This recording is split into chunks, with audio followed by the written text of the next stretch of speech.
Namaste. Hi everyone. I am Bir Baitha, the head teacher of Shree Adhunik Rastriya Secondary School, Hetauda 4, Makbanpur, Province Bagmati. There are 2,600 students in our school now. Our school is running in both languages, English and Nepali. Our school is completely government and community school. Due to COVID-19, we have not been able to conduct direct classes or face-to-face classes. Therefore, we are using different alternative teaching process like television, radio, Zoom classes. In this way, we are going to present our teaching process by television. Let's watch. I hope that the related students and other stakeholders will take advantage from it. We are always waiting for feedback and advices. Thank you. Let's watch.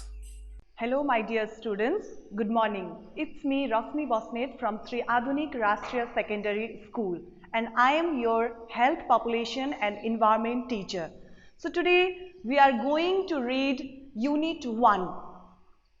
Unit 1 which is about the concept of health, population and environment. So today we are going to discuss about the concept of health, population and environment.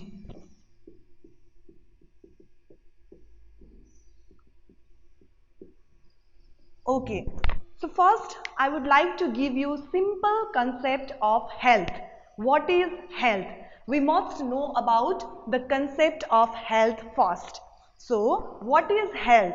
Health is a state of complete physical, mental and social well-being and not merely the absence of any disease. That is known as health. So we all know that health is very important because health is wealth. So we must be physically, mentally and socially healthy. Now I would like to give you some concept of physical health, mental health as well as social health also. So what is physical health? Physical health is the condition where all of our body parts are physically healthy. Absence of any disease. If our organs are healthy, if we are healthy, if we are not suffered from any type of disease, then that is known as physical health. So health is very important for us. Without health, without good health, without sound health, we can't do any activities properly. It is very difficult for us to perform all types of developmental activities. That's why health is very important for us. So this is the simple concept of health for you all. Now next one, let's move on to population. So what is population? Simple concept, I think you all know about population. That population is the total number of people living in a particular place at particular time. That is known as population. So population education is very important for us. First, let me tell you, there are mainly three different factors of population change. That is birth, death and migration. So we all know that birth increases the population, death decreases the population and migration increases as well as decreases the population. That's why these are the three different factors of population change. So to balance the population, to maintain the population, we must have the knowledge about population education so that it helps us to find out the appropriate age of marriage, proper birth spacing, birth control, use of contraceptives. All these type of knowledge we can gain from population education. So to balance the population, we must gain the knowledge about population. Is that clear? Okay, very good. Now let's move on to next, that is environment. Now let me give you simple concept of environment. What is environment? So you can see the surrounding around us, that is known as environment. surrounding around us is known as environment. And environment is very important for us, because if the environment is good, then we will be healthy. It helps us to motivate, it helps us to promote our health condition. That's why environment is very important for us. If environment is not good, then it hampers or it affects our health condition. So environment is very important for us. So this one is the simple concept of health, population and environment. Now let me tell you, health, population and environment is multidisciplinary subject. They are interrelated with each other. Without health, without population, without environment, the life is not possible, or we can say it is very difficult for us to survive without good environment, sound health and without population.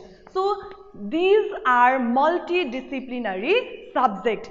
They are interrelated with each other. So let me tell you, to attain quality of life, good health, that means sound health and good environment is needed. So without good environment and without sound health, it is very difficult for us to attain quality of life. Is that clear?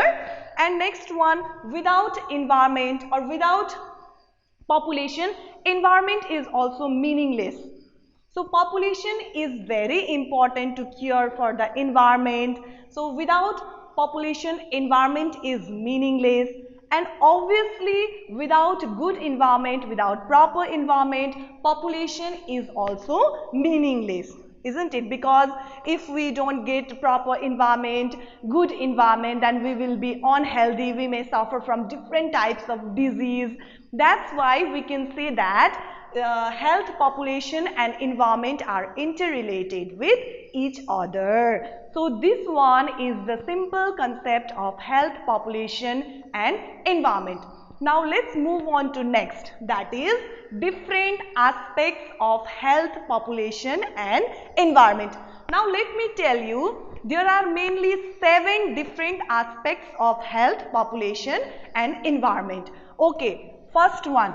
So let me tell you aspects, that means areas. What are the different areas of health, population and environment? Okay, mainly there are 7 aspects. First one is physical aspect. Okay, so first one is physical aspect. Let me tell you a few things about the physical aspect of health, population and environment. So physical aspects include man-made as well as natural things. Man-made and natural, that means air, water, temperature, all these things are natural. And what about man-made?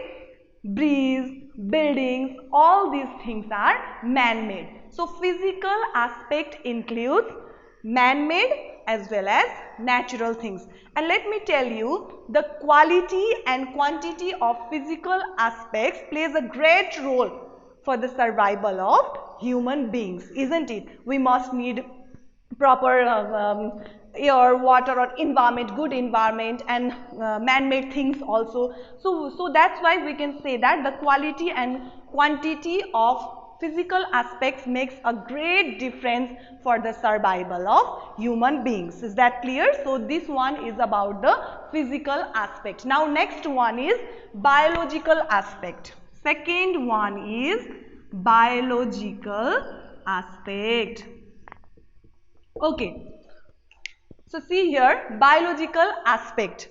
We can get different types of food materials, food stuffs and different types of life supporting materials from biological aspect, isn't it? So it also plays very important for the survival of human beings, because we can get different types of food stuffs, different types of life supporting materials which is used in different sectors like agriculture, industries, because we need different types of raw materials, isn't it? To run the industries we need different types of raw materials which is also known as biological aspect, because that raw material we can get from environment. That's why biological aspect also plays very important role for the survival of human beings. We must be conscious about our food, we must be conscious of different types of things which we get from environment. So this one, second one is known as biological aspect, and third one is socio-cultural aspect. Okay, now see here, socio-cultural aspect. Socio-cultural aspect. Now what is socio-cultural aspect?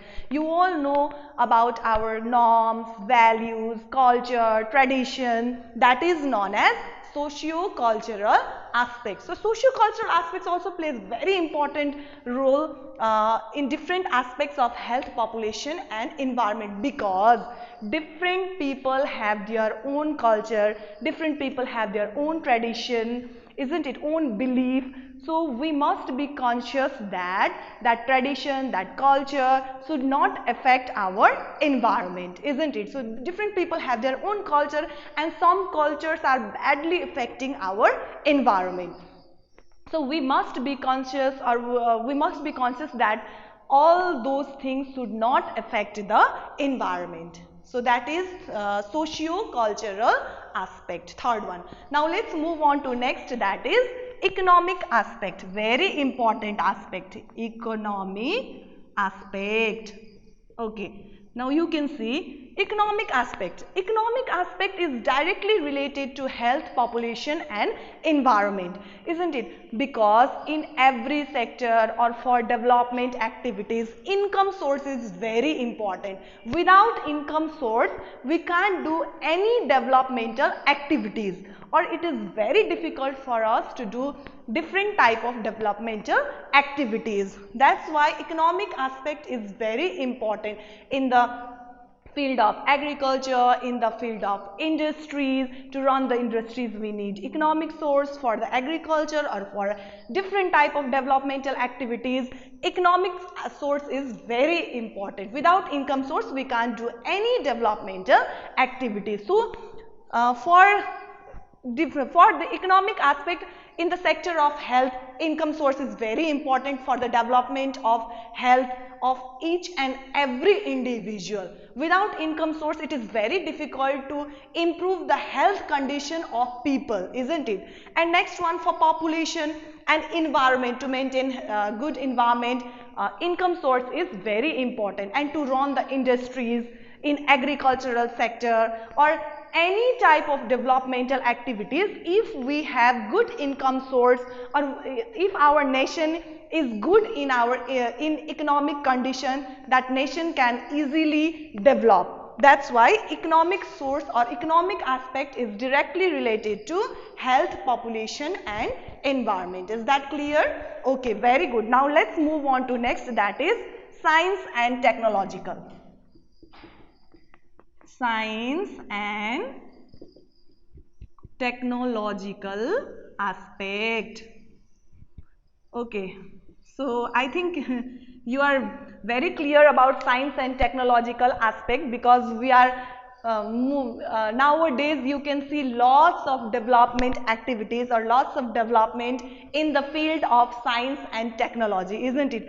People are doing different activities easily. Their work, the development work has been easy and speed due to the development in science and technologies. We can see the development of science and technology in the sector of medicines, in transportation, isn't it? Nowadays in class also, now you, let me tell you, you are learning virtually, isn't it? You are learning virtually. That means that is also the development of science and technology.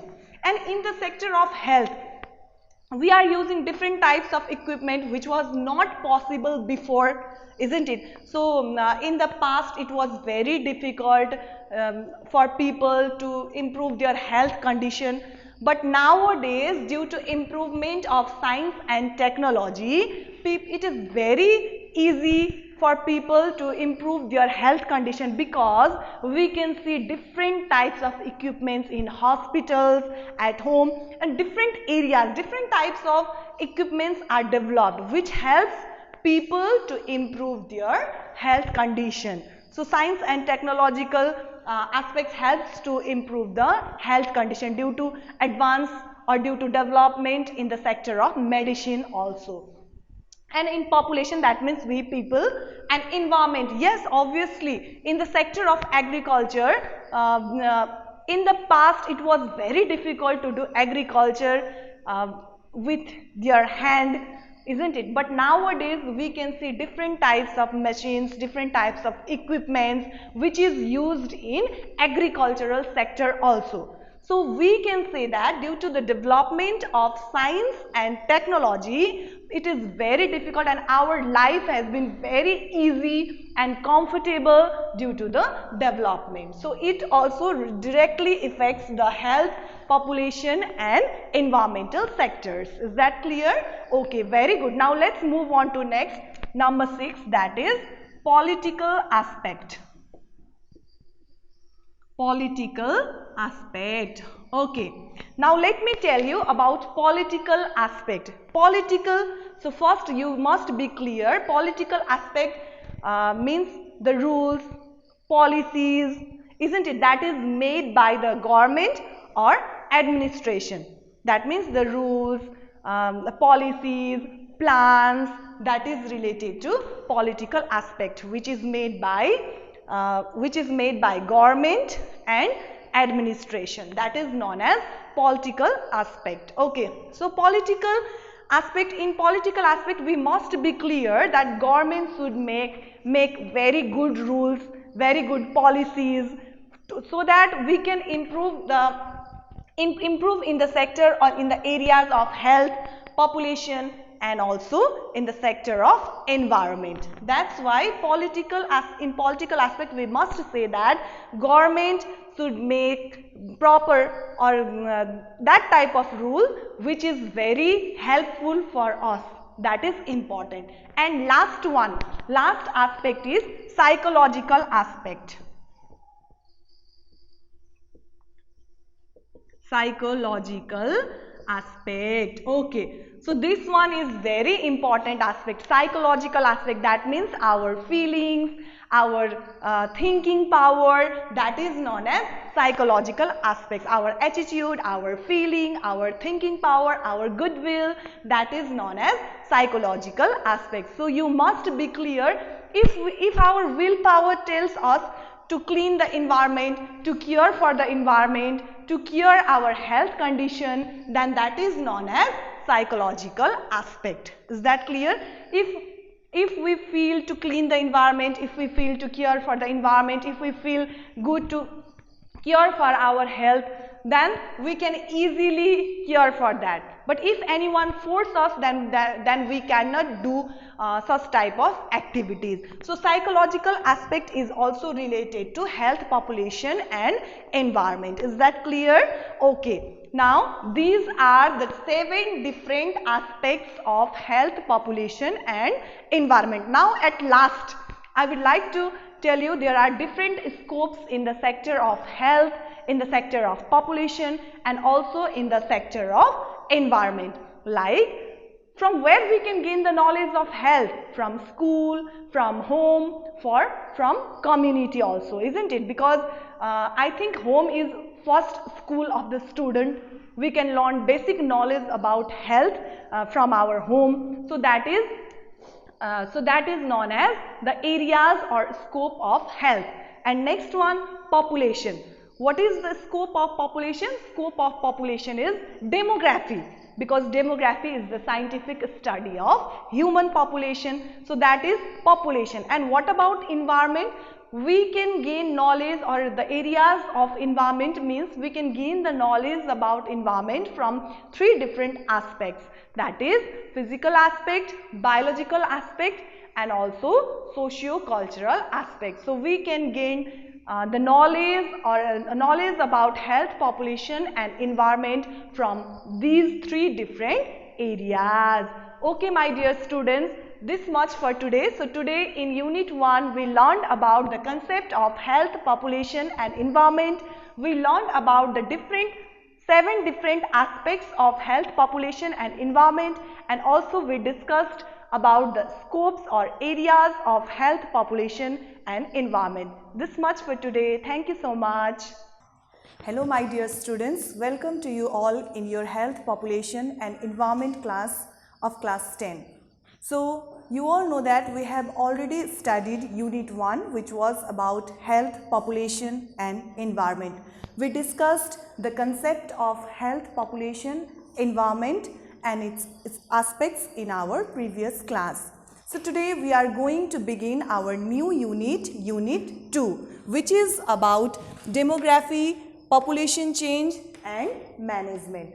So today we are going to discuss few things about demography, population change and its management. So let's begin with demography first.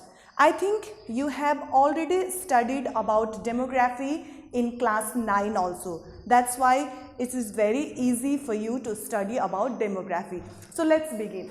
First of all, demography. It is derived from two Greek words, that is demos and next one is graphy. So it is derived from two Greek words, that is demos and graphy. So let me make you clear that demos means people and graphy means to study. That's why demography means the scientific study of human population. We can say that demography is the scientific study of human population. Now let me tell you who was the first person to use the term demography. The first person to use the term demography was Achille Gillard. The person who first used the term demography was Achille Gillard. And who is known as the father of demography? Yes, John Grant is known as the father of demography. So you must learn two names, that is Achille Gillard and next one is John Grant. So don't be confused. John Grant is known as the father of demography, whereas Achille Gillard is the first person to use the term demography. Is that clear? Okay, very good. So you will learn more things about demography. So this one is the simple concept which you have already learned in class 9 also. Okay. Now what are the different components of demography? Now let me tell you the components of demography. So mainly there are three different components of demography. You all know that. First one is birth, second one is death and third one is migration. Yes, so these are the different components of demography. First one is birth, second one is death and third one is migration. So just be clear, birth increases the population, isn't it? If birth rate increases, then obviously population increases. So we can say that birth increases the population and its process is also known as fertility. You can say its process as fertility. And next one is death. Death decreases the population. If death rate increases, then obviously it decreases the population. That's why we can say that death rate decreases the population and its process is mortality. You can say its process as a mortality. And third one, what is migration? What about migration? Migration increases as well as decreases the population. Both. Migration increases also and decreases also, isn't it? If people migrate from this place to another place, then what happens? In the place of origin, population decreases. And what happens in the place of destination? Population increases. So we can say that migration increases as well as decreases the population. So be clear, there are three components of demography: birth, death and migration, and its process are fertility, mortality and migration. Now, what are the different measures? What are the different measures to find out birth rate? How will you know about the birth rate? What is the birth rate of the country? What is the birth rate of the particular place? What is the birth rate of particular area? What is the birth rate of the children? So how to know that? There are different measures also. So there are different measures to find out birth rate, or we can say fertility rate. And there are different measures to find out death rate also, and there are different measures to find out migration also. Now, let me make you clear, by using the formula, you can solve different numericals and find out the birth, death and migration rate. For that, you have to use the formula. So, in class 10, you will do different numericals also. Now, we will learn about the numericals, we will solve different numericals in our another class, because before that you must be clear that you have to learn all the formulas. If you learn all the formulas, then it would be easy for you to solve the numericals. If you don't learn the numerical, then you can't solve the numericals. That's why be clear, you have to learn the formulas of birth, death and migration. Only after that we can learn the numericals. So, before doing the numericals, please learn the formulas, and in another class we will solve some numericals also. Is that clear? Okay, very good my dear students. Now, next one we are going to read about fertility and fecundity. We will discuss about fertility and fecundity. Yes. So, now here we are going to discuss, we are going to read about fertility and fecundity. Now, what is fertility and what is fecundity? I think synonymously sometimes it is used as similar. Fertility and fecundity is similar. But let me make you clear that its meaning is different. The meaning of fertility and the meaning of fecundity is totally different. So, I think you all know about fertility, isn't it? Fertility is the process of giving birth to baby by a woman, which is also known as reproduction, isn't it? So, fertility is the actual performance. We can say that fertility is the actual performance of giving birth to baby by a woman. That is known as fertility. Now, what is fecundity? So fecundity is the capacity. We can say that fecundity is the biological capacity for the reproduction process. If you are not capable for reproduction process, then fertility is not possible, isn't it? That's why be clear, the meaning of fertility and fecundity is not similar. There is a great difference in the meaning of fertility and fecundity. Fertility is the actual performance. It is the process of giving birth to baby by a woman. And fecundity is the biological process for reproduction. Capacity for the reproduction, we can say that. So, let me give some differences. Let me tell you some differences between fertility and fecundity. Now, you must be clear that in fecundity, male and female, it is related to both male and female because it is the capacity, isn't it? Fecundity is the capacity. That's why it is related to both male as well as female. But what about fertility? It is only related with female. Fertility is only related with female. Now, all the fecund women are not fertile. So, we can say that all the fecunds are not fertile. That is possible, isn't it? If you are fecund and you are not fertile, that is possible. So, we can say that all the fecunds are fertile, but all the fecunds are not fertile. Okay? And next one. So, it is directly related to population change. It affects the population change, but it does not affect the population change because fertility is counted in number, but fecundity is not counted in number. That's why we can say that it directly affects the population change, whereas fecundity does not affect the population change. So, you can understand that fecundity is just the foundation. for the reproduction. Fecundity is just the foundation for the reproduction. And what about fertility? It is the outcome of fecundity. Is that clear? Now I think you are clear about fertility and fecundity, that they are not similar, their meaning is totally different. Okay, now let's move on to next topic, that is the consequences of RPG. Now we are going to read about the consequences of RPG. Okay, now let's see here. Consequences of RPG. Now what is RPG? Rapid population growth.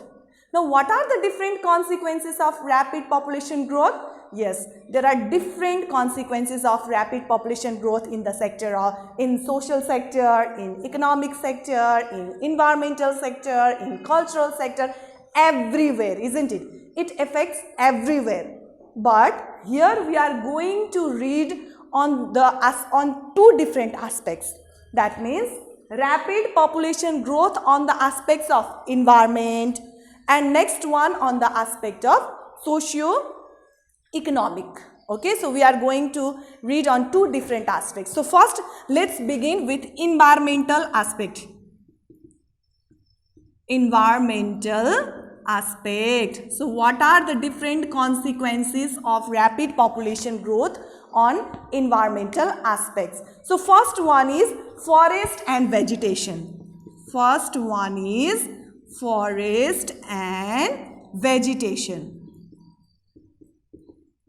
Now let me make you clear that forest and vegetation is very important for us, isn't it?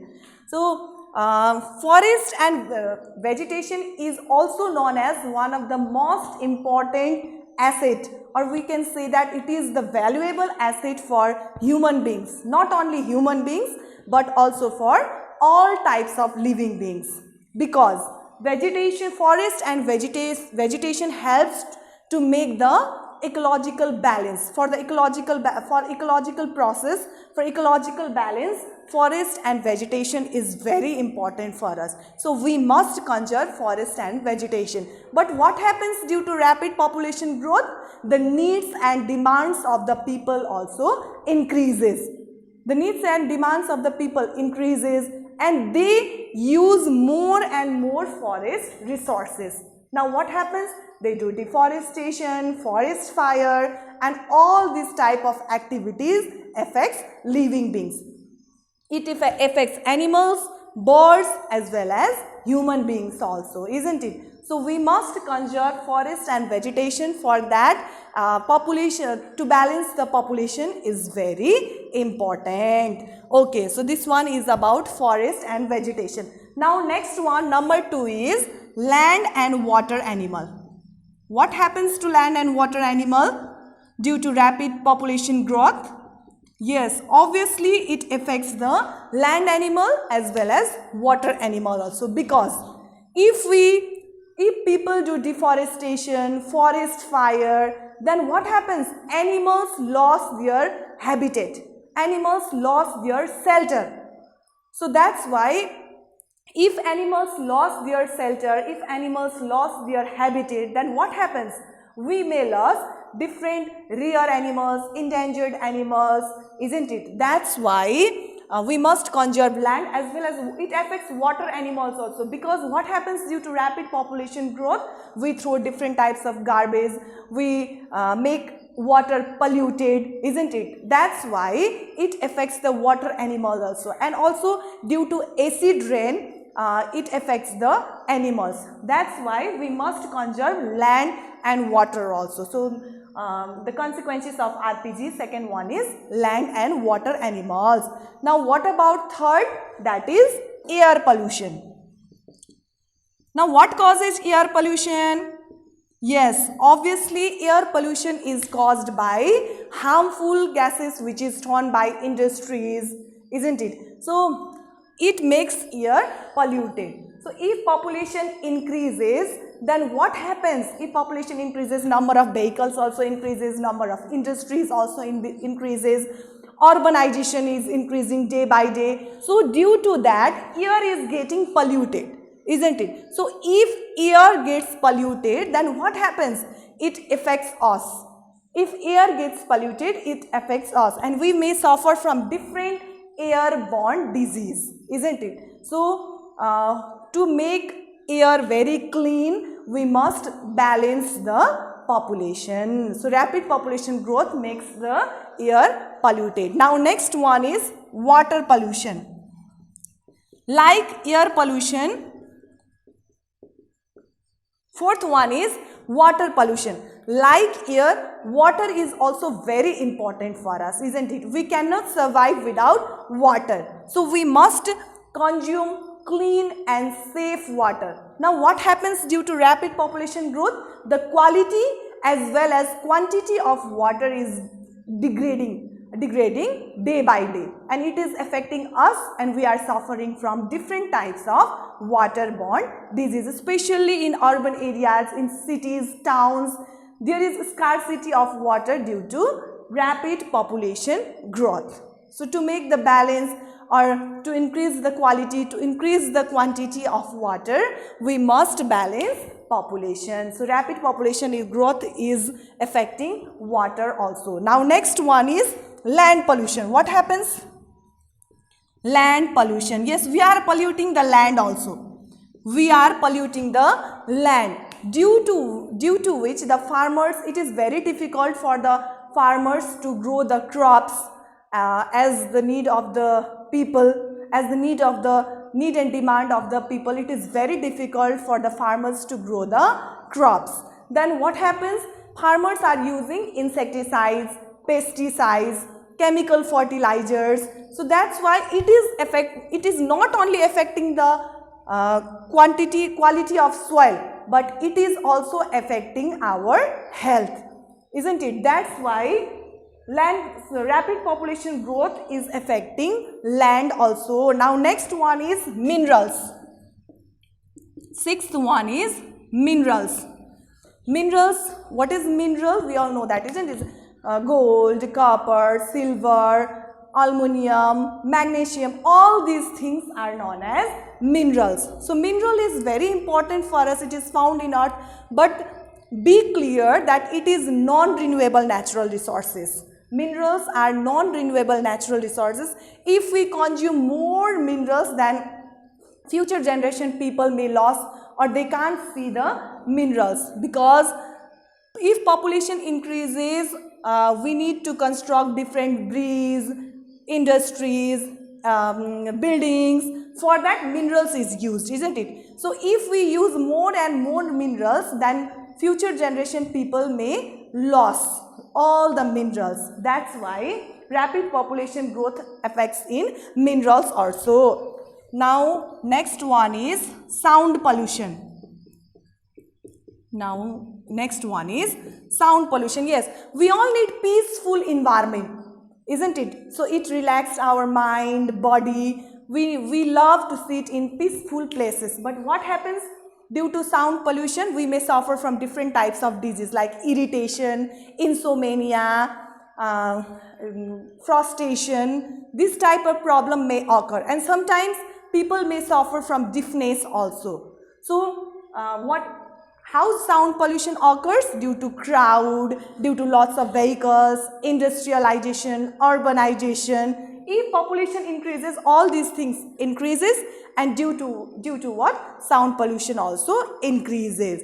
So the consequences of rapid population growth is sound pollution. Now last one is natural disaster. So we can say that flood, landslide and soil erosion. Last one is flood, landslide and soil erosion. Okay, so these are the different natural disasters. Now how natural disasters may occur due to rapid population growth? Now what happens? Different construction work increases, isn't it? Now farmers will do cultivation in marginal lands. So farmers will do cultivation in marginal lands, due to which what happen? In rainy season, landslide, flood, soil erosion may occur, isn't it? So rapid population growth also increases or affects, it harms us by natural disasters. So, these are the different consequences of rapid population growth on environmental aspect. Okay, my dear students, this much for today. So, in our next class, we will discuss about the consequences of rapid population growth on socio-economic aspect. This much for today. Thank you.